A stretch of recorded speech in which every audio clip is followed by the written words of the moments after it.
I used to give like titty shows to the cab driver, and he would give me So like I would sit in the front seat and pull my tits out and like play with my tits and stuff. All the girls did it. Like all the girls that were broke. Yeah. Like at the strip club. That's how I found out. His name was Clyde. Clyde's Taxis. No, they'd be like, oh, Clyde will take you. You know, you just got to show him your tits. And so like, I don't remember how much he would give me, but like, you know, maybe $100 or something. And he would write it on, he had like a little Rolodex with like little file with all the girls' names on it and like what credit he gave them. And yeah, so like it was convenient as shit because that's, you know, I need a ride to work. But first, a word from our sponsors. You know you've made it in entertainment or are on your way out when you're helping dicks get and stay hard. Give your cock a natural performance boost with our sponsor, Joy Mode. No prescriptions, no drugs. It's just like a pre-workout, but for sex. Get 20% off your first order at usejoymode.com/manwhore. Again, that's usejoymode, USEJOYMODNE, and use promo code manwhore at checkout. The Man Whore podcast is sponsored by Audio Desires, an erotic audio platform dedicated to giving you the best oral sex you can have. With hundreds of sexy stories in 3 different languages and a sleek, user-friendly design, Audio Desires is the right fit to get you in the mood. Enjoy 50% off an annual membership or 20% off a monthly membership when you use promo code MANWHORE at audiodesires.com. Now let's get to the show. Welcome to the Man Whore Podcast.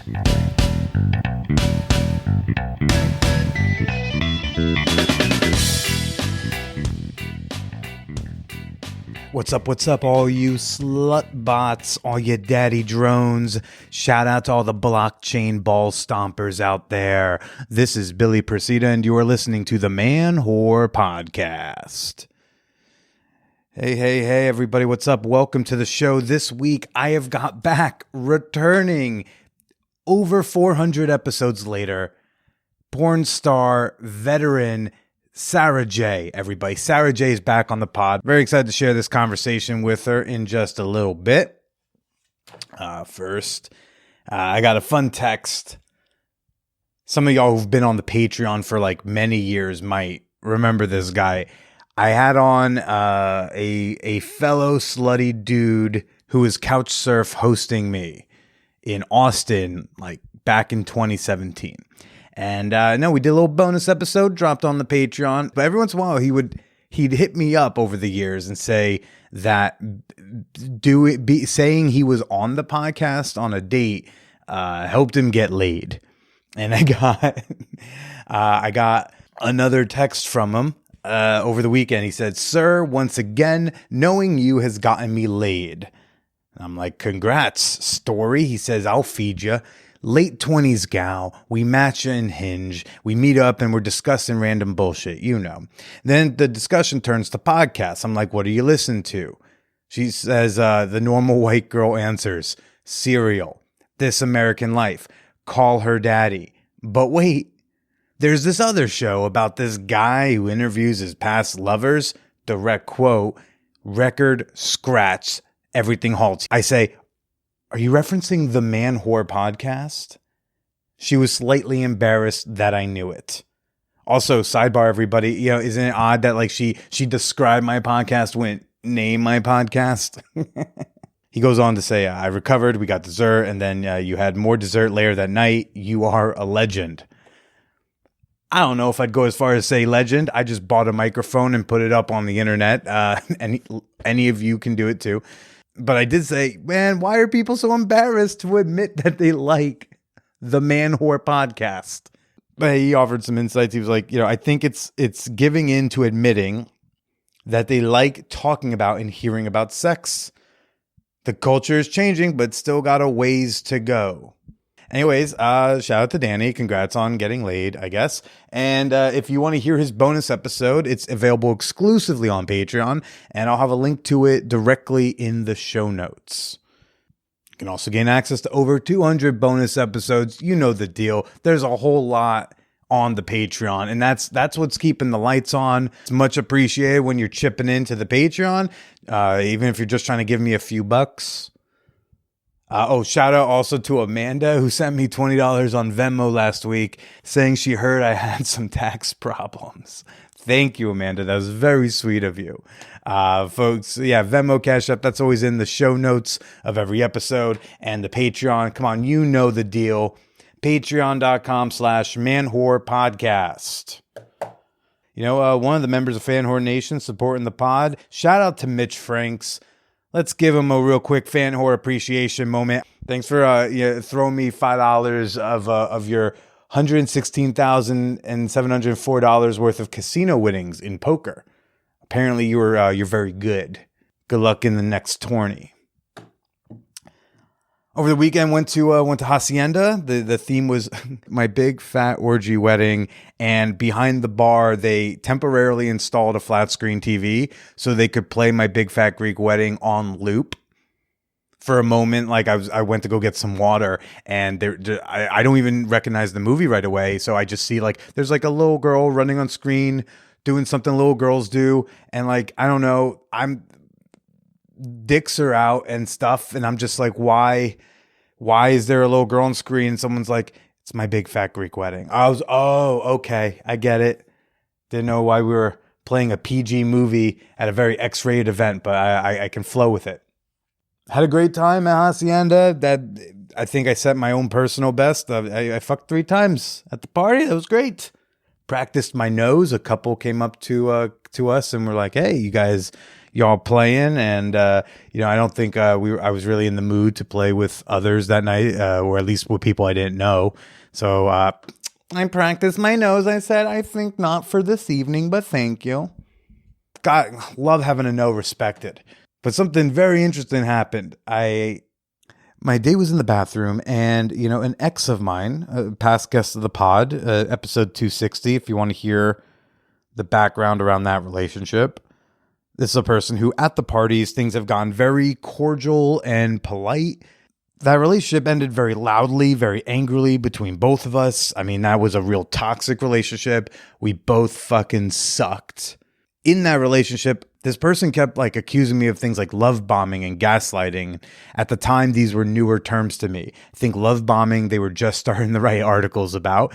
There's love bombing, and then the gaslighting, I just like wasn't sure what it was. And they would say it to me, and then I would say, but I feel like you do that to me. But because I'm the man in the relationship, it was a lot of like, nope, it's you. It's definitely you. And all my friends agree that it's you. There was also a lot of fallout after that relationship ended.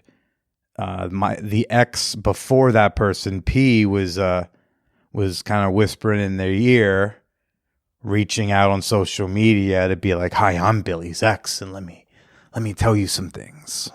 The fallout of that relationship led to me getting like banned from a couple play parties. One party where they said, "Hey, we've never had a problem with you, but we're banning you," and the other one is a party I've never attended any of their clubhouse parties, and I was still getting banned. Why? You're apparently shitty. Shit fucked my head up for a while. But this person came up to me and said they'd been meaning to reach out. They left their fiance, who was kind of a prick. And they said that, now that they'd been in an actual abusive relationship, they had thought about me, the things that they said to me, now that they've actually experienced gaslighting and abusive tendencies. And they realized that they were throwing out terms at me that maybe weren't a fit, and that might have been confusing for me. And for that, they were sorry. These are things that they said about me and to me, to other people as well, that led to like a lot of consequences. And I felt so relieved to like start the party with like this acknowledgement that like, hey, yeah, we were toxic and everything, but you're not like an abuser the way in which I was speaking about you to other people. And I'm sorry. I was like, can I have a hug? And we had a real good hug, and I think things were good. I was really happy about that. There's like a vindication there.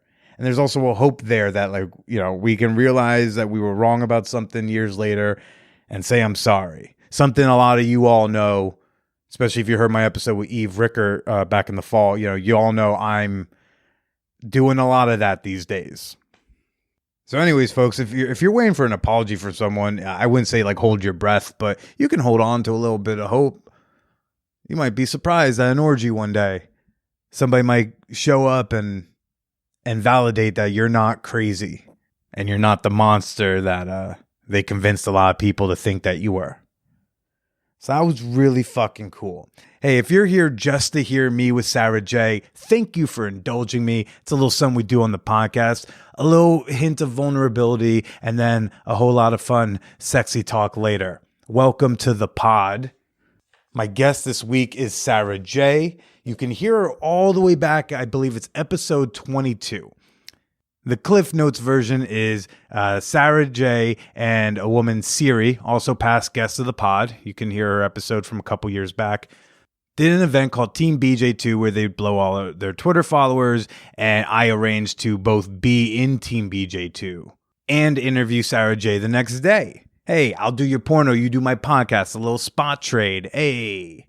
There's one dude, Omar, who was in the movie with me, and for some reason we clicked and we hung out that night. Went to Old Vegas and we just like got drunk and we were walking around Old Vegas being like, oh, hey, how was your day? We just did a porno. I guess we thought it was cool to just walk around town. Because see, if you went around in 2022, if you walk around Old Vegas and say you just did a porn, there's a good chance someone's going to say, yeah, me too. You're not special. This is Vegas.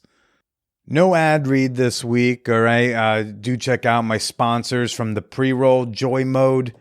You're trying to get a little sexual boost in your day, use promo code MANWHORE. Audio Desires, if you need some audio erotica, you need something you can subtly listen to at work while you build up some tension in your pants for that bathroom break. Hey, audiodesires.com, promo code MANWHORE. Let's go chat with Sara J. I was in the booby trap in Miami. My roommate works there, and her and I had gone out drinking one night, and I didn't want the fun to end. And she's like, "We can go by my job." I was like, "Okay," because I was already drunk. And we get in there, and I was like, "Oh my god, there's too many people in here. Get me out of here!" I just wasn't ready yet. Not only that, but sometimes when I'm in strip clubs, if I'm not announced that I'm gonna be there and I'm not hosting or something, they try to take advantage of that, The club? Yeah, the club. So we get there and we're sitting there and I'm just, I'm in something like this, just chilling, in the corner. And all of a sudden they move us to the center. They move us to the center of the room. And I wasn't ready for that. And now everybody's staring at me and the photographers are there and the news is there and stuff. And I look, and it's Kodak Black and Drake's behind me. I was like, I just wanted to be in the corner. Yeah. I just wanted to dip in and dip out, have a couple drinks, see some booties. Yeah. Yeah. Do girls get upset? They're like, fucking Sara J's here, hogging the spotlight. It depends. Most of the time, they're curious, who are you? Or they're somebody will come over and be like, oh, you're my boyfriend's favorite, blah, blah, blah. Yeah, why are you here? That kind of thing. So it's a mixed bag. Yeah. Okay. But at least it's oh, why are you here? And not why the fuck are you right. here? Yeah. Usually, especially in Miami, people are pretty girl friendly in strip clubs. But some cities, they're not, and I feature dance and stuff too. And so whenever you go into a new city or a new club, you're always is this going to be one of those clubs where the girls are or is this going to be one of those where the girls are oh my God, we're so excited to have you. Usually it's the latter because they know that I'm bringing money to the club, when it's announced and stuff. So that's cool. Yeah. What was the vibe of the strip clubs you started at? Oh, funny stories. I just recently went and visited them. Oh. Yeah, just for fun. Did you go and say, hey, everybody, or did you just go in and give it the finger? Oh, man. I was in shock. So I started dancing in Northern Kentucky. Wait, excuse what now?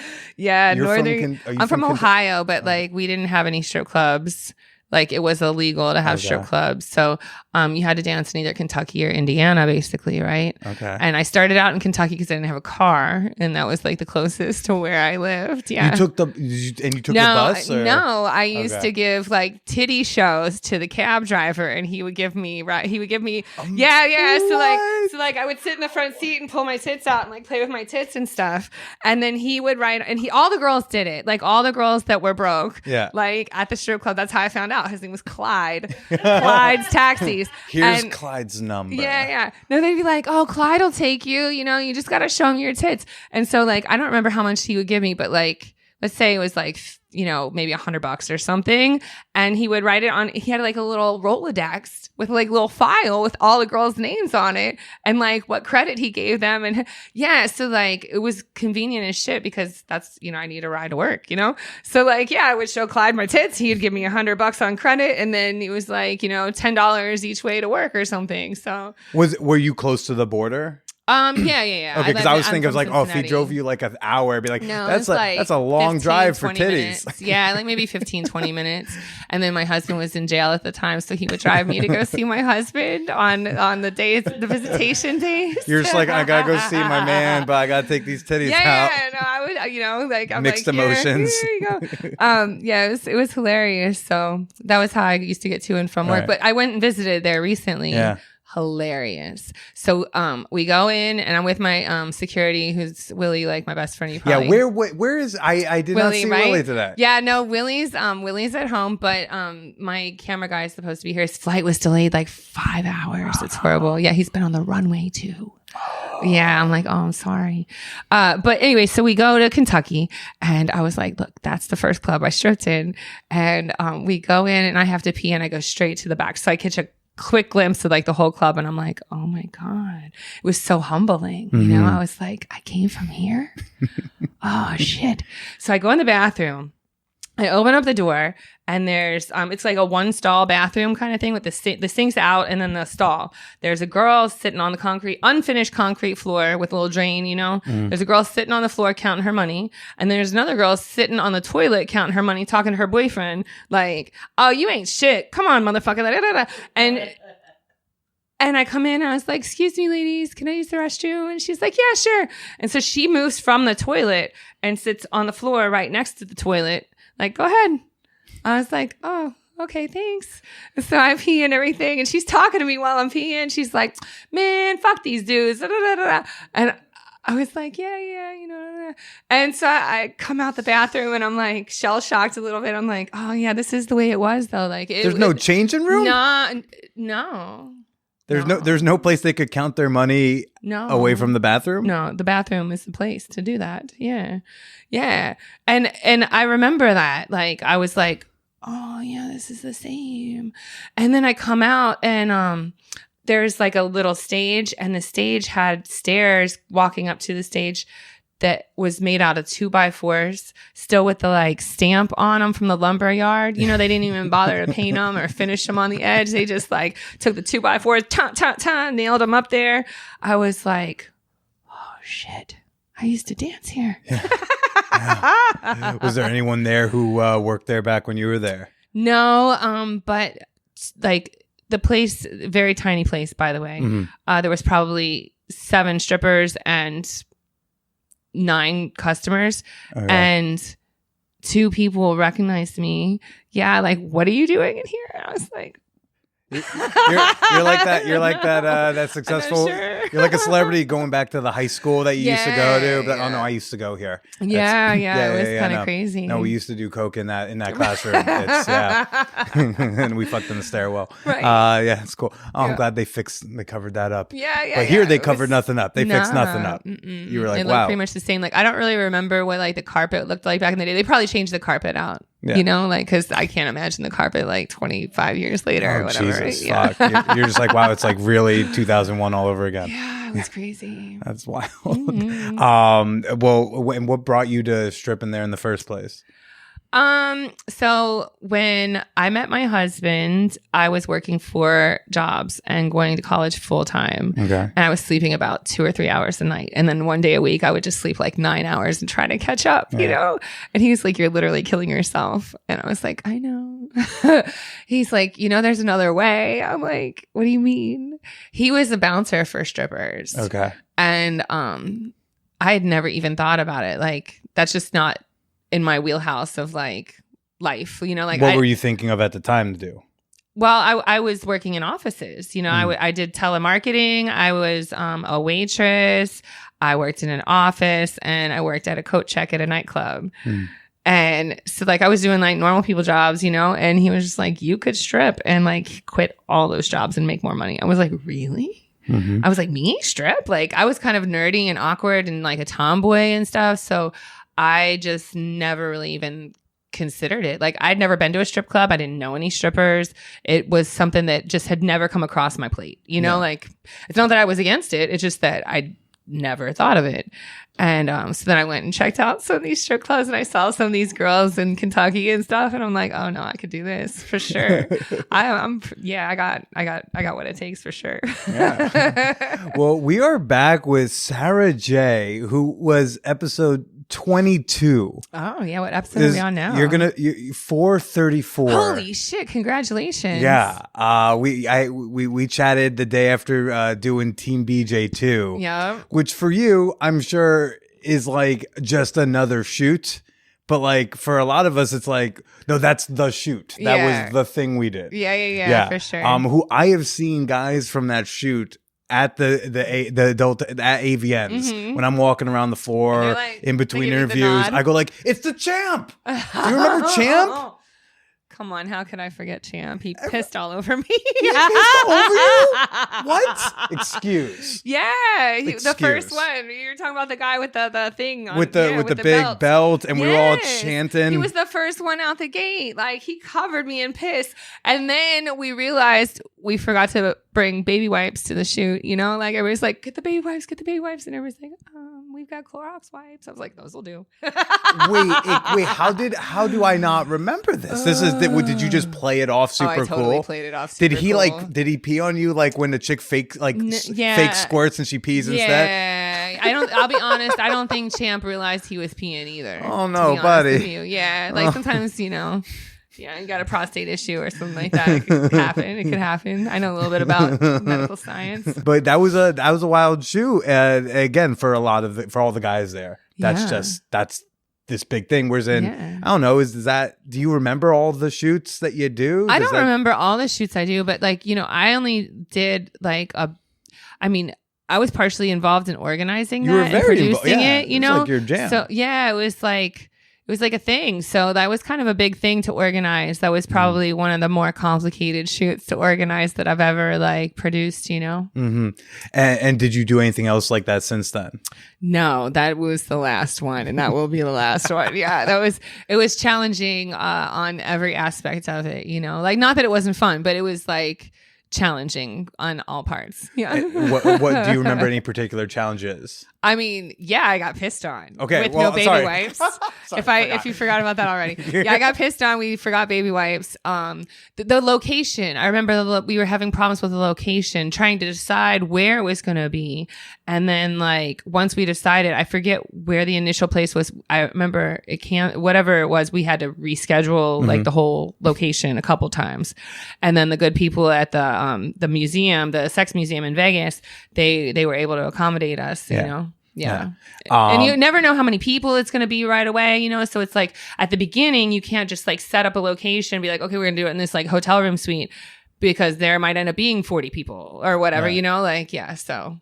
Yeah, I remember y'all were expecting a whole ton of dudes, and then like a week or like less than a week before there was that false positive moratorium. I don't know if you remember that. I forgot about that, but this is what I mean by like, for me, that's like the shoot. And so I'm going to remember and for you, you're just like, oh yeah, I guess that was because you've done how many thousands of shoots, I imagine. Yeah, I've done over like 4,000 scenes. Yeah, that's it's wild and insane. But yeah, there was that moratorium, and so I think you guys said that a lot of people canceled. Yeah, probably. Yeah, I actually ended up getting a ride. So I took my cab ride from the airport straight to the testing spot, right? I do that, and then I found out that there's no Uber at the time. There's no Uber in Vegas, right? Because the cabs had the union bullshit. Yeah, they finally got over that stuff. But I call them. I try to get a cab. They're like, we don't know when it'll be, but like, I guess I was there for like an hour, and then the guy had to go on at the testing place. He's like, I gotta go on break. You want to ride? Oh, that's dope. And he told me like, yeah, we had 100 reservations, and then they all, like, a bunch of them dropped off, and I was like, whoa. So,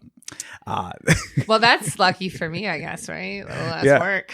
So when you say like, and that will be the last one, Yeah. like, why is that one the last one? Okay, it was super challenging to organize, super challenging to produce. Also, like, just things with fan involvement is like really in the gray zone now legally. Oh, really? Yeah, because of that was before the 2257s really took a hold. I don't know if you were familiar with that. Oh, those like age verification docs? Yeah, the age verification docs that are required by the government. That and then the Sesta Fosta was the real seal of the deal. You know, so like so much extra paperwork. And then the Sesta Fosta Act is like a human trafficking law, but it's got like a whole bunch of like really little details in it that if they wanted to, you could.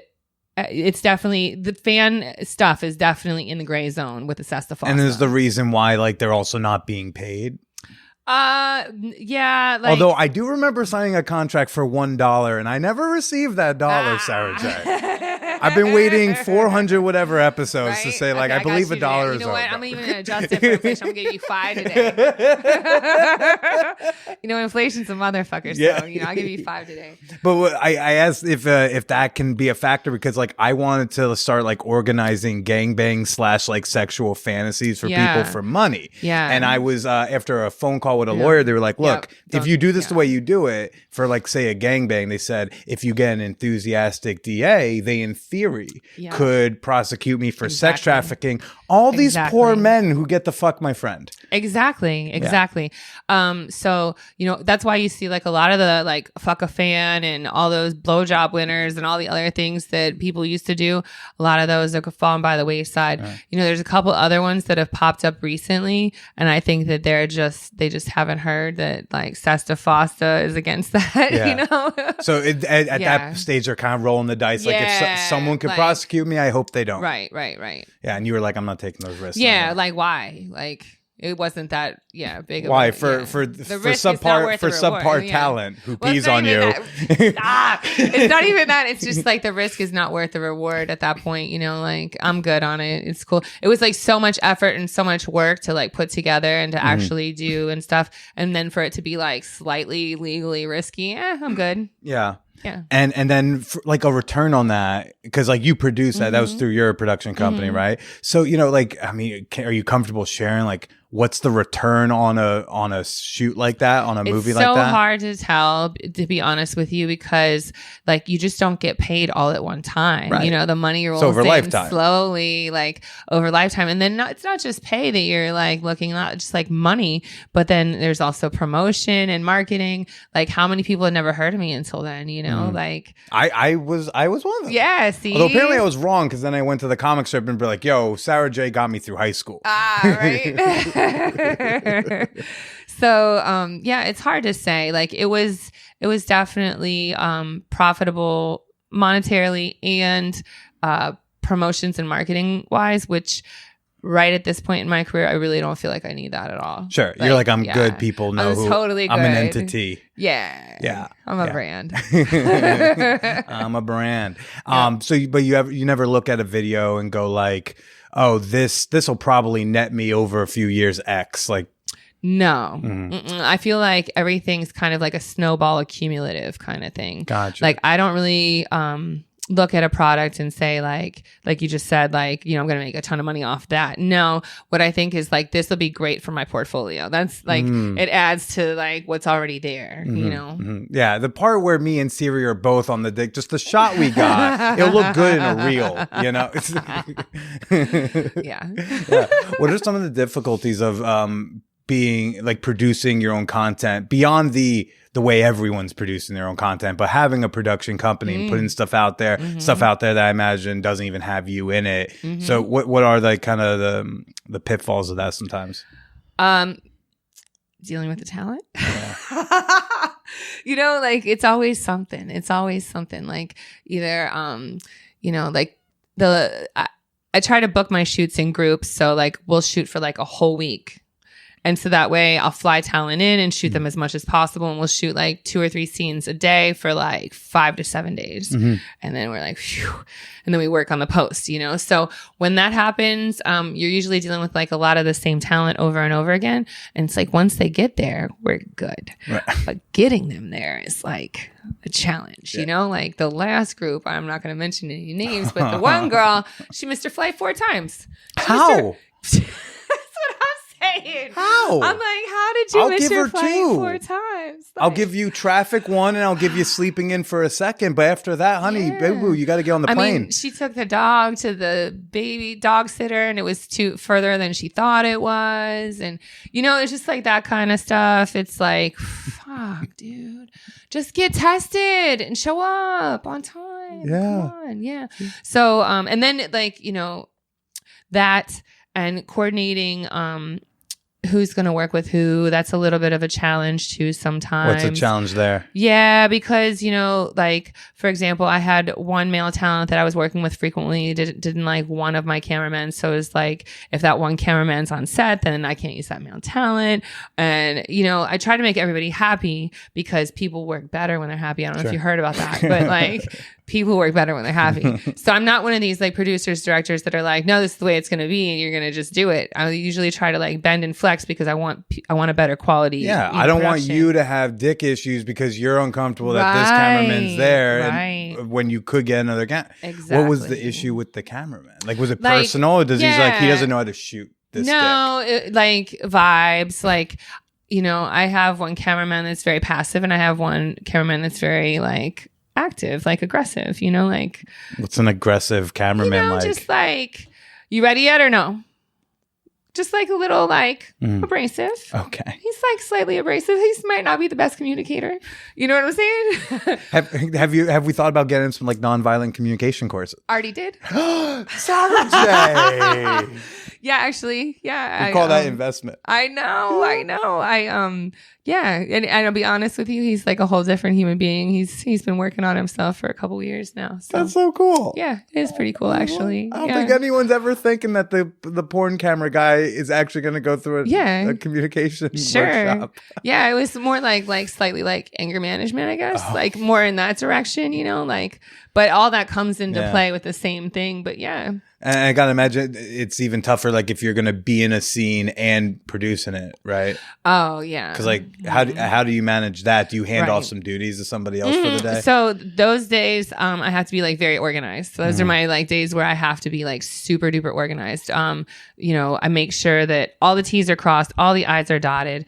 And I can kind of, I have like a little meeting with my cameraman beforehand. I wish he was here, so, you know, but I have a little meeting with my cameraman beforehand. The angry one, so he can defend himself? Well, I mean, no matter who it is. You guys don't understand my childhood, okay?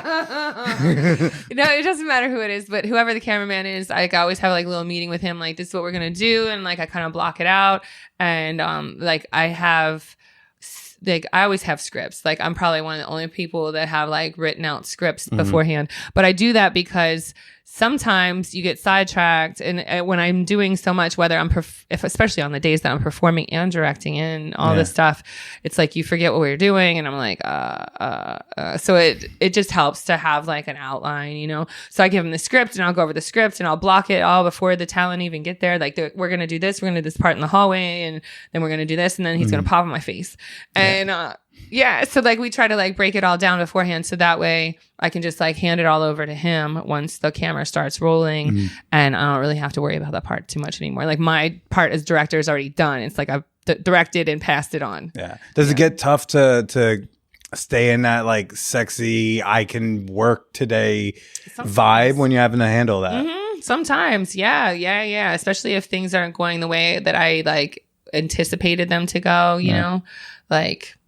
Maybe we planned on doing an outside pickup and it's raining, you know? So, like when I have to like think on my feet and I'm also trying to be sexy, it's a little challenging at times. And sometimes I have a hard time like switching gears and letting go a little bit, but I would try to make it work. What do you do to keep yourself in the zone?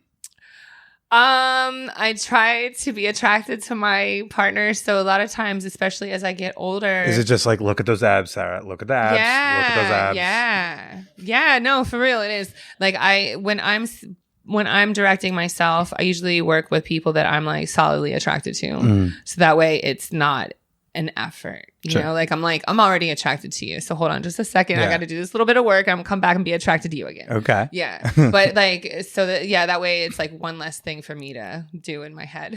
Okay. But I imagine you didn't get to always have that kind of a say of like, I'm only going to work with who you think is attractive. Well, as a director, yes. Well, I mean, do. like over the course of your career. Right. Like in the early days, but I imagine you had less say. On those days, it's not really that big of a deal because I'm not directing, you know, so I can focus on like trying to be attracted to this person. Sure. You know, I can focus on trying to create chemistry with this person because my attention is not divided between like the lights and like the noise outside and, you know, this and that. So when I'm only performing, it's easy.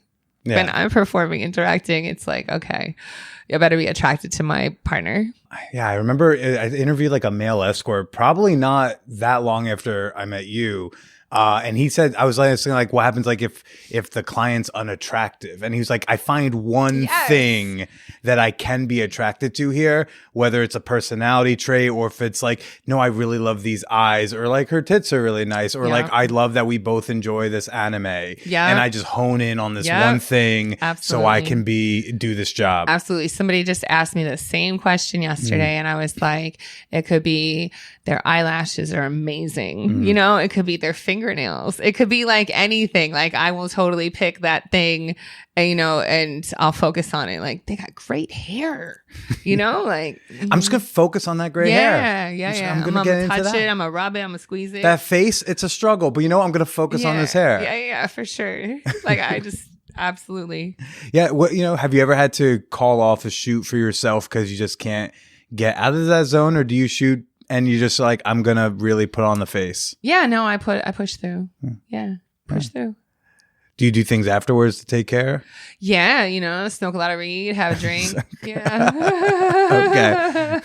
Okay. Great meal. Like that's what I need in my life. It's like some weed, a drink, a meal. Yeah. Maybe some people to share it with. Oh, definitely. Definitely. Yeah. Yeah. You dating? No. No one to share the weeds with after a good scene? No, you know, I got a lot of really great friends and a lot of the people that work with me, we kick it after work. Like I consider them all family, both my cameraman family, my assistant family, you know, all the other girls and stuff that work with me, I consider them all family. So like, you know, we usually kick it outside of work too. Sure. And it's easy because it's like they get what's going on in my life, you know, like I can just be real. Yeah, not have to explain things so much, you know. I mean, Sarah J, what's going on in your life? Right. What's going on? What's stressing you out? Oh, you know, sometimes you just have a rough day on set or whatever, you know, like it's, things happen just like normal people. Okay. Yeah. Okay. Are you too busy? Does it not work? Do you not find people you click? Like so many things. Like I'm super busy. Sure. And my life is really complicated. It takes a lot to deal with my life in general and as a man and as a partner. And to expect just anybody just be okay with everything that I do. And I'm not really willing to change it, you know, like, so there's that, you know, like I'm not really into like compromising and I'm okay with that. Yeah. There are a ton of porn performers who, you know, find partners who are chill and things are good, whether they're in the industry, out of the industry. There's always some sort of compromise with relationships, you know? So you don't want to compromise anything. Not really. You're like, I don't even want to change like, you know, the temperature on the AC. No, like you can have your own AC in your own apartment over there. Yeah. Come through when you need some pussy. Okay. Do you not feel like an urge for those like lovey-dovey things, the romanticism? No, I don't. You know what I do like and I miss sometimes is a little bit of companionship just in general. But I've got a lot of really great friends that I can kick it with at any point in time. Some of which I have sex with and some I don't. So it's like, yeah, I like a little bit of a boyfriend experience, you know, come over, we might have dinner, you know, we might watch a movie or something. And you can leave in the morning. But fills enough for fills that hole for you. Yeah, leave in the morning when you got to go to work and I've got to go to work and we go do our thing. That's dope. Yeah. Okay. Yeah. But like, I'm totally fine with that. You know, like it's not like, it's perfect, to be honest with you. It's like my life is just the way I needed it to be. Well, I mean, that's ultimately the goal anyway. It's not like getting into a relationship is what we all have to do. It's just, for some of us, I'm just trying to find someone who's just going to hold me and let me cry, and I just, until I find that, I'll never be fulfilled. But if you've got all those pieces, then like, you're good. You're golden. And you know what? I have people that would hold me and let me cry, and they would also leave in the morning. And that's exactly what I need you to do. See, they'd leave in the morning for me, and I'd just be like, come back. And I'm like, come back next week. Do you hook up outside of the industry, or like would you say most of your play partners are within the scene? It's mixed bag. Yeah, because I've been finding out, and I still barely believe it, that like I'll meet these porn stars who are like, no, I'm on Tinder too. Oh, they kicked me off Tinder. I'm not allowed on Tinder, like just for being me. Like I didn't even do nothing wrong. Just like I was on Tinder for 6 hours. Yeah. I only wanted to be on Tinder because like when I go places, like my friends that are not in the industry, and I got a lot of guy friends. We go places and they pop open Tinder. They're like, let's see what's on Tinder in this city. I'm like, I can't do that. Like because I don't have Tinder. So they probably think you're fake. I got Bumble. I'm not gonna lie. I got Bumble. Got Bumble? Yeah, I don't really go on there a lot, but like when everybody's swiping, I want to swipe too. Like I'm like, y'all are swiping. I want to swipe at something. I mean, I bet you they thought that you're probably not even yourself. Yeah, I figured that, or like, I think a lot of sex workers go on there and try to like pick up clients and stuff. So I think that somewhere between that, like they either thought I was imposter or whatever, but it's, it's just for entertainment purposes for the most part. Like, I don't know. I don't really like to meet strangers. I like to work on reference. Like if you had a friend, you're like, Sarah, like come out with me and my friend. I'll be like, let's go. And I was end up liking your friend, your friend and I might kick it. Yeah. You know what I mean? Yeah. I work on references better because like, I don't like meeting strangers like that. No, I've got a couple girlfriends that I like specifically go to, and I'm like, who you fucking? Like, because somebody like send them my way. Who's the new dick on the block? Yeah, right. Because like I know that I got a couple girlfriends where I know that we all fuck the same, and we all look for the same type of like things in guys. So I'm like, who you been fucking? and what are the types of things that you look for in guys? How they fuck. Right. Right. Yeah, a little more. Come on. What does Sarah J look for in a good fuck? I want somebody who actually enjoys sex, like is gonna, I don't want to say take their time, but like enjoys sex enough to like spend time and like want to do it often, like I know that sounds so like no brainer, but there's plenty of people that I've come across that are like, your sex drive is like too much for me. Yeah, like nah. So yeah, somebody that could like, we could have a quickie in the car, or we could spend all day fucking, and somebody that's like kind of exciting and interesting, like let's do something different. Let's fuck on the balcony and let's break out the whipped cream. And you know what? You should invite a friend over. And have you ever done it like this? And maybe we should fuck in the shower. I just want somebody with like a lot of options. I don't like no's. I want yeses. Like let's do everything. Like don't be nervous. Don't be freaked out. Like let's just do it all. Like whatever you want to do. You want me to lick your ass? I do that too. Like whatever. All the things. I want somebody who is like enthusiastic and a yes person as far as sex goes, Is that hard for you to find? Yes. The first part that's hard for me to find is like somebody that's not intimidated by me. Like, and the older I get and the more famous that I am, and the worse it is. Like, the harder it is to find somebody that can even just like either keep it up or like keep up with me in any kind of way. And I'm not saying that in a ego kind of way. I'm saying that in a like, people get nervous around me. They do. And it's disappointing to me sometimes because I'm like, oh, I wanted to fuck you so bad. Please just get over it. You've spent how many years wanting to fuck me through that screen. Now you can. Right. But like, as soon as you say that first part, that's what fucks them up in the head, Like, I just want to be like, don't think about that. I'm just Sarah and I'm here right now. Like, I'm not Sarah J. I'm just Sarah. I'm here right now. We're going to do this thing and get your dick hard and let's do it. Let's have fun. Yeah. And some people just get so in their head, It's a little bit stressful for me because definitely starts limiting my partners down. But I guess that's a good thing, right? You sound like you don't have a ton of patience for the person who's not ready to go. No, you're not. You're wrong. Actually, I am like so full of patience. You saw me in Team BJ. I am a patient. Well, motherfucker. that's professional patience. No, I meant I'm your personal I'm life. Even more patient in my personal life. But the thing is like, if you're scared of me, we're not gonna vibe. Sure. You know, like I need you to not be scared of me. I want you to be confident. Like I just recently had sex with a guy for the first time. This particular guy for the first time, and I was like, I am so glad that you're confident in fucking me. I was like, because he came in and he just laid it down. And he was like, I got this. He's like, I've been thinking about fucking you my whole life. And I was like, well, let's do this then. You know, bring your A game. Yeah. But so many people don't come with that attitude. And instead they're like, oh, I hope I do okay. This is so scary. I've been thinking about you my whole life. You know, and like, I don't want that. Yeah. Okay. Like, yeah, it's just, I want to just not feel like, you know, I just want it to be normal and fun, you know, like good vibes. Okay. I don't want to have to coax you through it. Hold your hand. Yeah, but sometimes you might be in those situations where you're like, you think like the person's got it, and then you realize like, oh, they need some coaxing. I got like, you. What do you do in those moments? Yeah, no, I'm here for you. Like whatever you need. You need me to talk dirty. You need me to lick your left nipple. I got you. You need me to suck on your nuts. I got you. Like I'm a very like.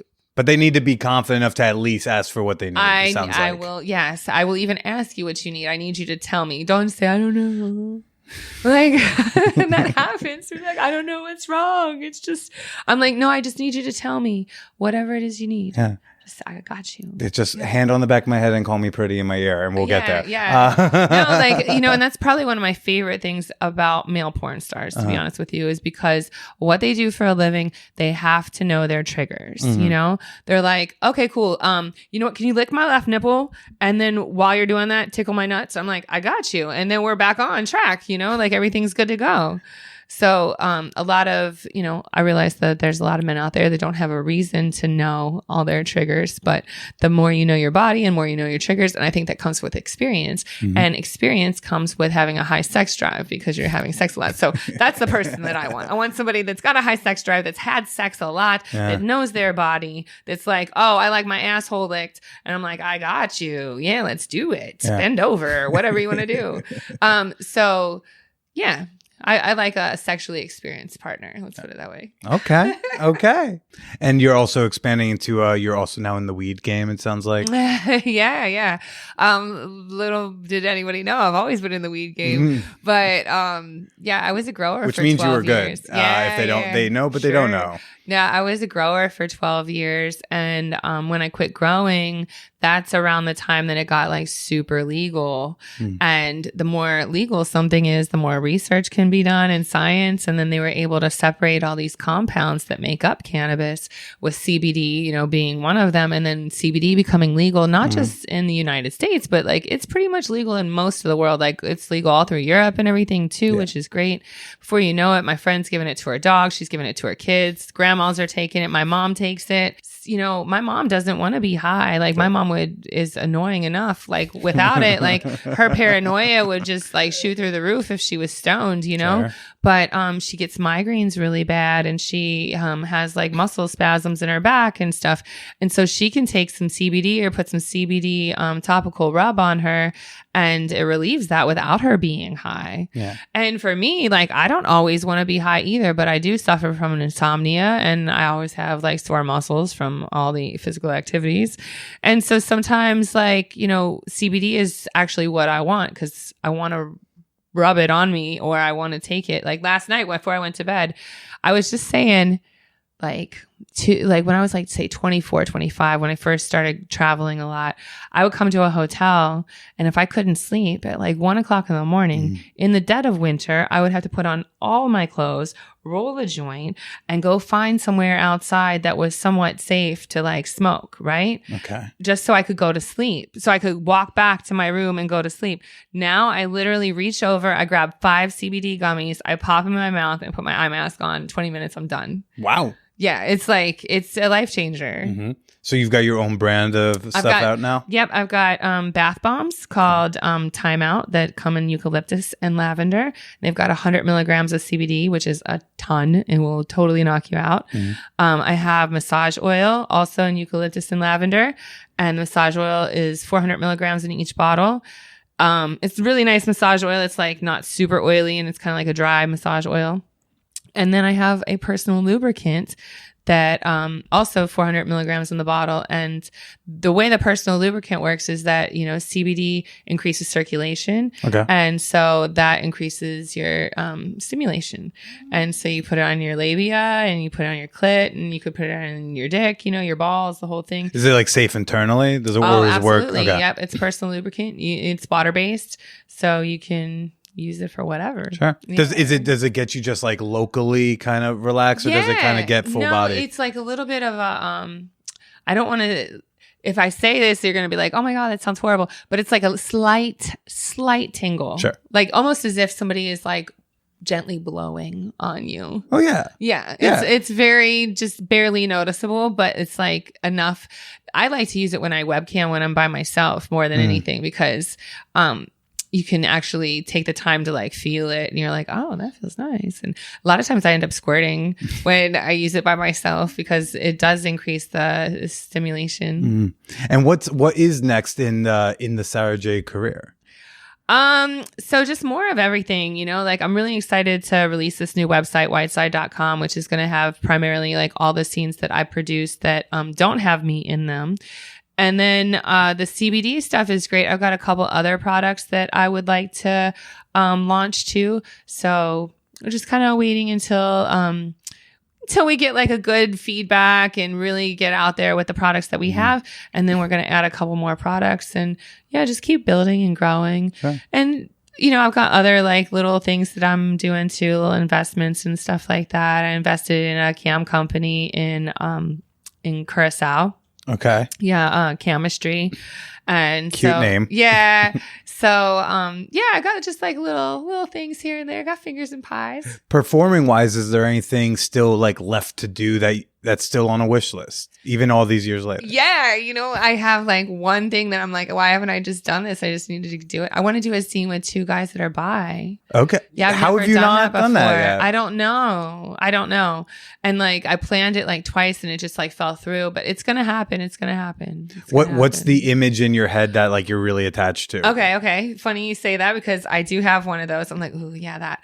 I want it to be like a boy-girl scene. Okay. And the viewer, I like to fuck with the viewer's head. Like I've done a couple scenes with trans women. Okay. And like I always set it up where it's like you don't know what's happening, And so like super zoomed in until you zoom out. No, not like that. Like you think it's two girls. And so like with the bi guys, for example, boy-girl scene's happening. You think it's a boy-girl scene. And then here comes the other dude. Like maybe like a quarter way through the scene, Was this guy early for the next scene? Kind of like, maybe I'm cheating on my boyfriend and my boyfriend walks in. But it turns out my boyfriend likes dick too. Yeah. So. Does that reflect your personal life? No, not at all. No. I think that's why I want to do it. Yeah. Like that sounds like fun. So you have more interest in doing it on camera, but not really an interest off camera. I would totally do it off camera too, but I don't really have a personal life that reflects that. But yeah. Fair enough. Yeah. Do you, what are some of the difficulties of setting that type of scene up? I know there is definitely some stigma about, bi guys in this industry, and also the women who are willing to work with them. Yeah. I have no stigma. A test is a test is a test is a test. For me, if I feel like somebody is more sexually risky than I would like them to be, I might have them get a cleaner test, like more recent, like there's been girls even that I've booked that I'm like, you're going to need a 3-day test. And is that based off of like what what their I know personal about life them. is yeah, like? Personal life or just like whatever. Yeah. And it's my choice. It's my vagina or it's my set, even if they're working with somebody else on my set. There's girls where, I know that their sex life is risky, Sure. you know, and there's also guys, there's plenty of people that I know that they have a risky sex life, and I will request a 7 or a 3-day test, you Sure. know, at my cost. It's not like I make them pay for it, you know? So, I think that that's like only fair, you know, but at the same time, I don't judge anybody for doing whatever it is that they do, whatever hole they want to put it in. I don't care, you know? Yeah. Are there any special difficulties of booking the scene that somehow still hasn't happened? Right. Okay. So since I'm going to be producing it, we go back to what you just said before.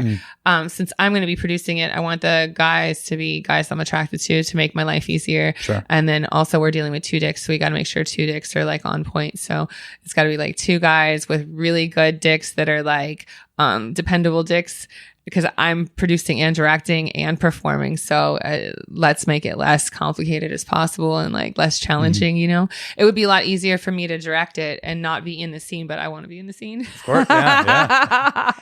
You know? So, yeah, just finding 2 guys that I'm attracted to that are really solid performers Sure. that also like each other. Sure.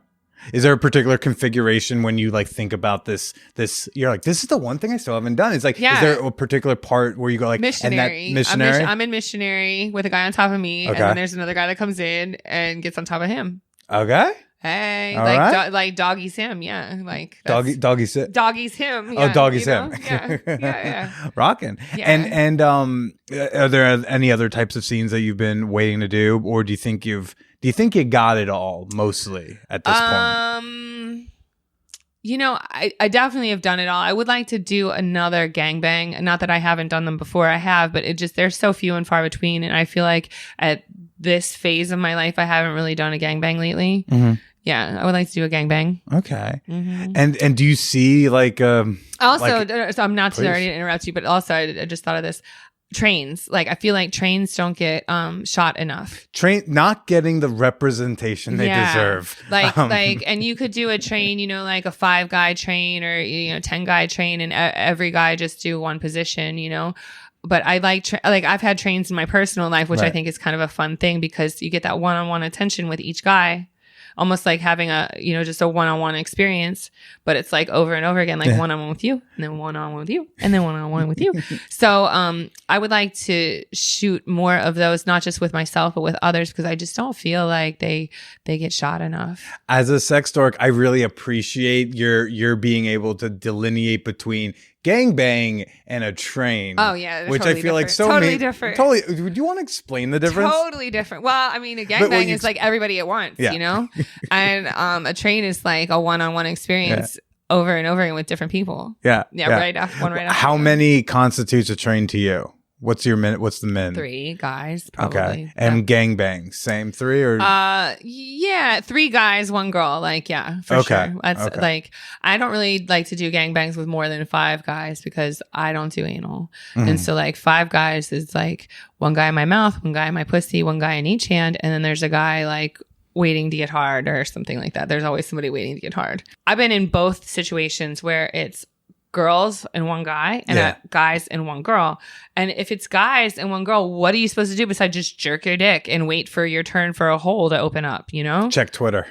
I can tell you that. Twitter. Check Twitter, and then Right. you ask the other guys about the game. The game, wow. Doesn't matter what the game Right, was. Just, right. was there a Any- game? Probably. yeah, How any was game. it? Yeah, sure. As the girl situation, I was in my personal life. I've been in a few of these where it's like a bunch of girls and 1 guy. And it's like, if all the girls like to eat pussy, we're good, you know? But like, I've been in situations where it's like, they don't.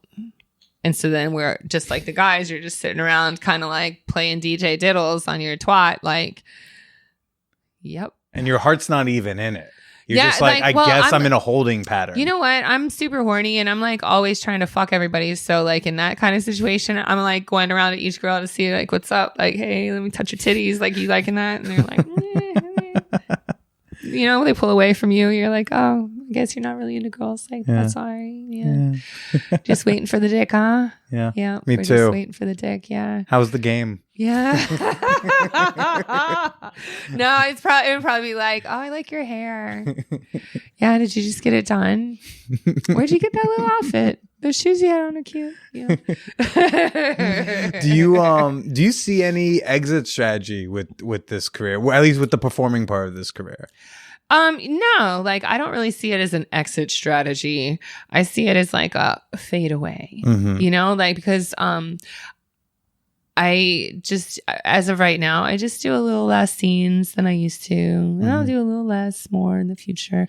And it's just like a natural progression, you know, like you do less scenes because you're a little more tired. Your knees hurt a little bit more. You're like, I don't want to work today, you know, like physically, you know? So I think it's more like a fade away than exit strategy. Yeah. Because like I still like to fuck and stuff, but sometimes like, you know, fucking on camera requires a little bit more energy, like because you gotta show off a little bit, you know. So, yeah, I think it's like instead of like wanting to perform all the time, I just want to perform like when I want to.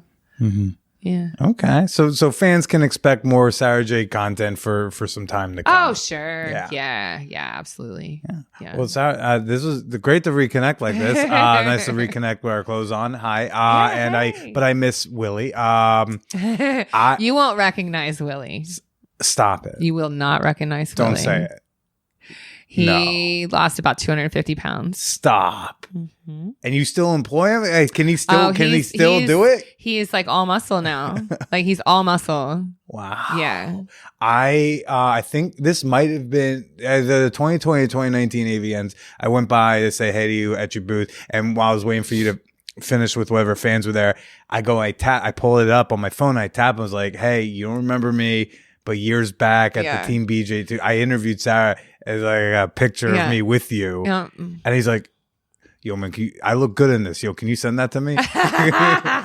So somewhere in the depths of my phone is Willie's number. He had a little health scare in 2019, and he got his shit together, and he is like working out 2 hours a day. He's almost a full vegetarian. Whoa. Yeah, like he's like, I would say maybe like pescatarian-ish sometimes. I don't know.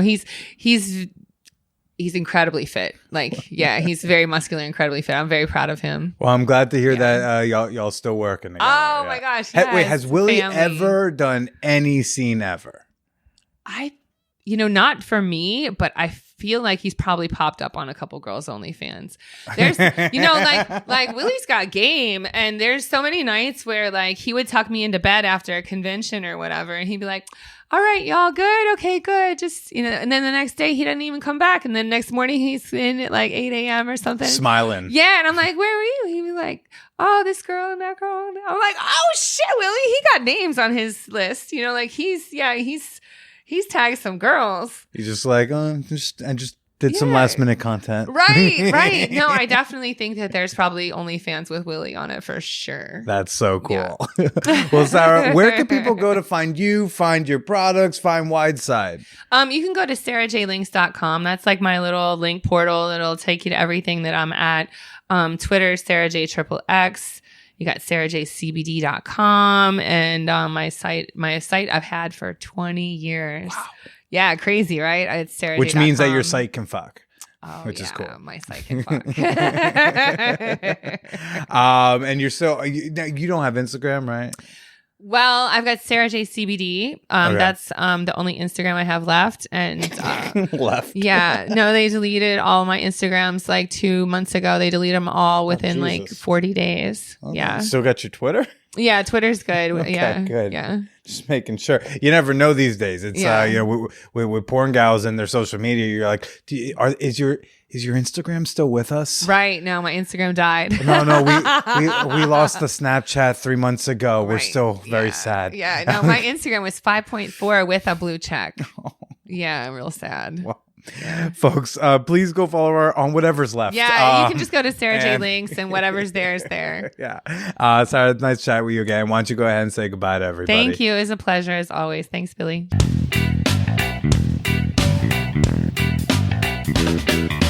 Did you know you could share your thoughts on this week's episode with hundreds of whoreheads in the Champagne Room? We have an entire channel dedicated just to episode discussions. Hey, we also got channels sharing selfies and talking about kink and sharing sex toy recommendations. But we'd love for you to join us in there at manwhorepod.com/Discord.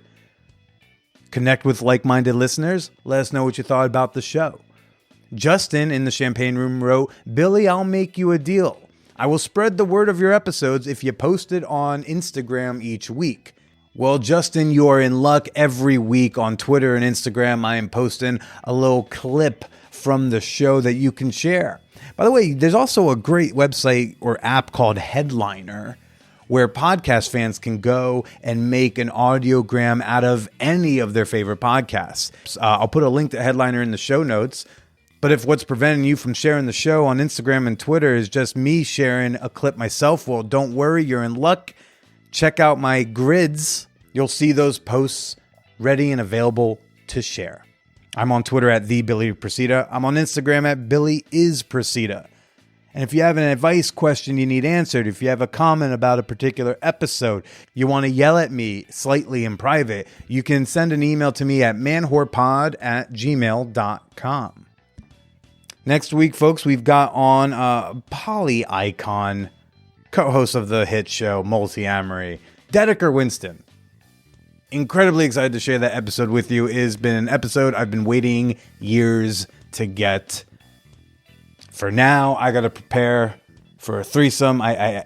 Somebody close to me had to cancel a certain party plan that they were going to go to, and to make it up to her, well, I got to have an MMF threesome with her. It's just the type of thing you do for the people you care about. Oh, well. I hope you all enjoy your weekends. Enjoy those, hey, baby, I'm just trying to make it up to you threesomes like I'm having. I hope you find that thing for the costume for that party you're going to. Or maybe you're just trying to binge watch The Flight Attendant. It's pretty captivating. I don't know why they did a season 2. Season 1 is a really great limited series. I'm very nervous about this second season because I don't see the purpose of it. And I just feel like we're gonna lose the plot. But like I'm gonna trust the process. I'm gonna give it a try.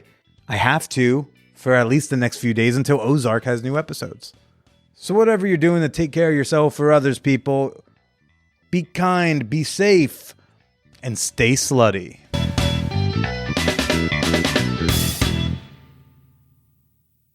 Are you looking to start a podcast? Want to use audio as a marketing tool for your small business? Enjoy free credits when you use my promo code BILLY at Libsyn.com. That's Libsyn, Libsyn.com, or click the link in the show notes.